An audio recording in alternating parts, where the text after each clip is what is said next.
မင်္ဂလာပါရှင်2025ခုနှစ်ဧပြီလ9ရက်နေ့ဗုဒ္ဓဘုနေ့မေယုချန်နဲ့မြန်မာဘာသာပြန်အစီအစဉ်မှကျွန်မလှဝဲပါဒီကနေ့တင်ဆက်ပေးမယ့်သတင်းကောင်းကြောင့်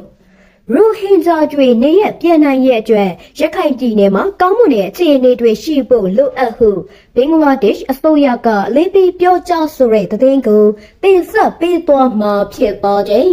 လက်ရှိအခြေအနေမှာရိုဟင်ဂျာတွေကိုနေရပြန်ပို့ဖို့မဖြစ်နိုင်ဘူးလို့နိုင်ငံခြားရဲ့အကြံပေးတိုဟစ်ထူစိန်ကပြောဆိုလိုက်ကြပါ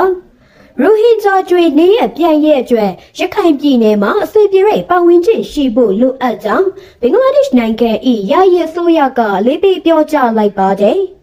ရိုဟင်ဂျာတွေနေရပြန်နိုင်ရဲ့အတွက်၎င်းတို့၏ရောက်ပိုင်ခွင့်နှင့်လုံခြုံရေးအာမခံချက်ရရှိရန်ကြိုးပမ်းဆောင်ရွက်နေပါတယ်ဟုနိုင်ငံခြားရေးကြံပေးအန်တီတိုဟစ်ထူစိန်ကယနေ့အင်္ဂါနေ့တွင်နိုင်ငံခြားရေးဝန်ကြီးဌာနရုံးတွင်ပြောကြားခဲ့ပါတယ်ရခိုင်ပြည်နယ်ရဲ့မြေပြင်ဖြစ်ရမှန်တွေကိုအားလုံးသိပါတယ်။လက်ရှိအခြေအနေမှာရိုဟင်ဂျာတွေကိုနေရပြန်ပို့ဖို့ဆိုတာမဖြစ်နိုင်ပါဘူး။ဒါကြောင့်မြန်မာဘက်မှ၎င်းတို့၏နေရ၌ရပိုင်ခွင့်နဲ့ဘေးကင်းလုံခြုံစွာနေနိုင်ရန်ကုညီပံ့ပိုးတဲ့ပတ်ဝန်းကျင်တွေဖန်တီးပေးဖို့သက်ဆိုင်တဲ့အင်အားစုအားလုံးကိုကျွန်တော်တို့တောင်းဆိုထားပါတယ်ဟုသူကဆက်ပြောထားပါတယ်။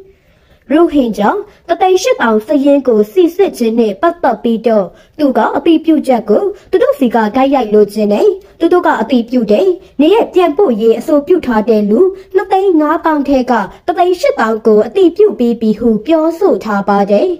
တိုဟစ်ကအရင်က8သိန်းစရင်ကိုတင်ခဲ့ပေမယ့်အခါနဲ့ပတ်သက်ပြီးရှင်းရှင်းလင်းလင်းတုံ့ပြန်မှုမရှိခဲ့ပါဘူးကျွန်တော်တို့4,000မှာပိတ်မိနေခဲ့ပါတယ်အခု2,500,000ထဲက3,800,000ကိုအတိပြုပြီးကျန်9,000ကိုပြန်လည်စစ်ဆေးနေပါတယ်နောက်ထပ်ရိုဟင်ဂျာ9သိန်းမှ8သိန်းကိုစီစစ်မှုတွေအရှိန်မြင့်ဖို့ကျွန်တော်တို့တိုက်တွန်းထားပါတယ်တိုးတော်လေဤအတိပြုချက်သည်မွေးရထားနေတို့ချက်ချင်းပြတ်နိုင်သည်ဟုမဆိုလိုကြောင်း၎င်းကရှင်းလင်းပြောကြားခဲ့ပါတယ်